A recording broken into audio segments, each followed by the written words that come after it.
Have you ever been in a place where I would just kind of call it a rut that you just kind of can't get out of it? And before you know it, days and weeks and months are just going by, and you're just kind of stuck in the same thing almost every day. And how do you get out of that? Personally,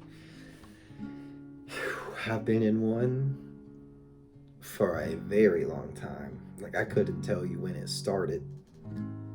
Um, just one, having trouble sleeping during the night. But then once I finally do fall asleep, I don't want to wake up. And I'm not saying I want to die. I'm saying that once I get up, like once I wake up in the morning, I have such trouble getting out of bed. And some people will probably just say, "Get out of bed, bro. You're just being lazy." And I think there is a degree of laziness to it, but I think it's stemmed from other things. I don't think it's just the fact that I'm lazy. I think I can be lazy. I think we can all be lazy, and that it is something that I deal with. I'm not going to act like I'm not sometimes, but I think that laziness itself stems from things that you're going through in your life. Um, just reasons that you don't want to get out of bed. Like, you just want to lay there because and sleep because you're not thinking about anything when you're sleeping. None of your problems are there when you're asleep. So you just don't want to get out of bed. This is something that I'm still to this day trying to work on and figure it out. And I know it would be better for me if I would pick a time and wake up, because they say once you stick to that schedule, it really helps with a lot of things. But I still find myself unable to do it. Waking up 2 and 3 o'clock, sometimes 12. It really varies. And but yeah, sometimes as late as 3 o'clock. Whenever I set my alarm for 10 or 11, that's how long I keep pushing it back because I just don't want to get out of the bed. And whenever you have the really rough days, like when if you don't wake up until 2 or 3, it feels like the whole day is already a loss. So you might as well just continue in the lost attitude, which is a very toxic thing. So then for the rest of the day, I'll just do nothing. I mean, eventually I'll work. Um, just for like clarification, I do my own work. I'm a food delivery driver currently, and I pick my own hours, which is a blessing and a curse at the same time because it allows you to have the option to not work.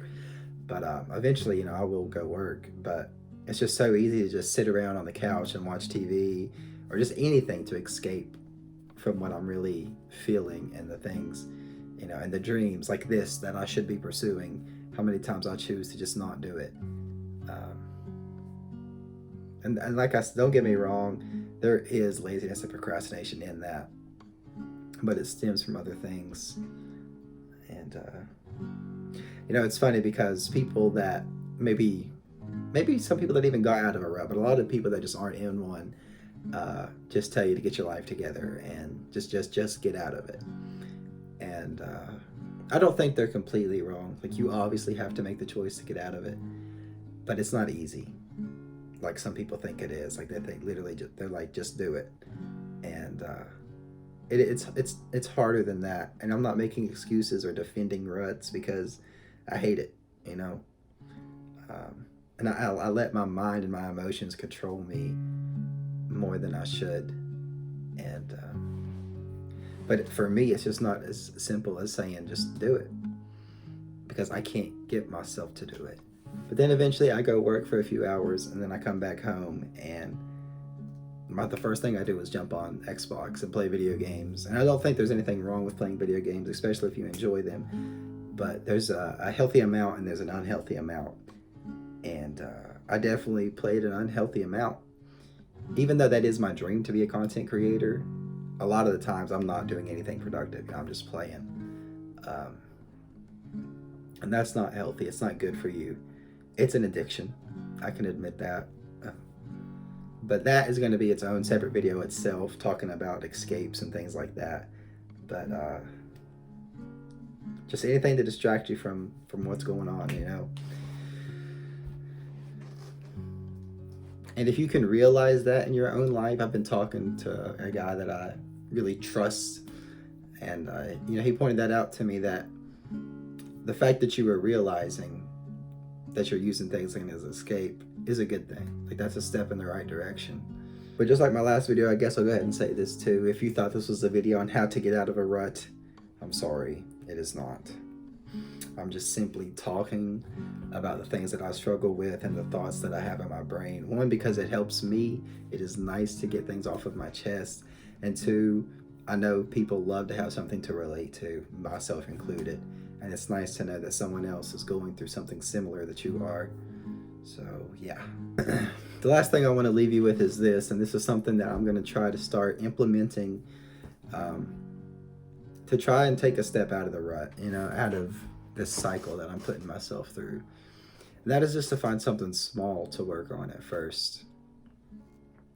Whether it is literally making your bed every morning, whatever it is. Like, I haven't decided exactly what it is I'm going to do yet, but small things, make small improvements. Literally start out with something that small. And I just think it would be interesting to see how far that goes the more you keep building it. And I think that the more you keep doing that, the more you get out of the rut and that type of thing.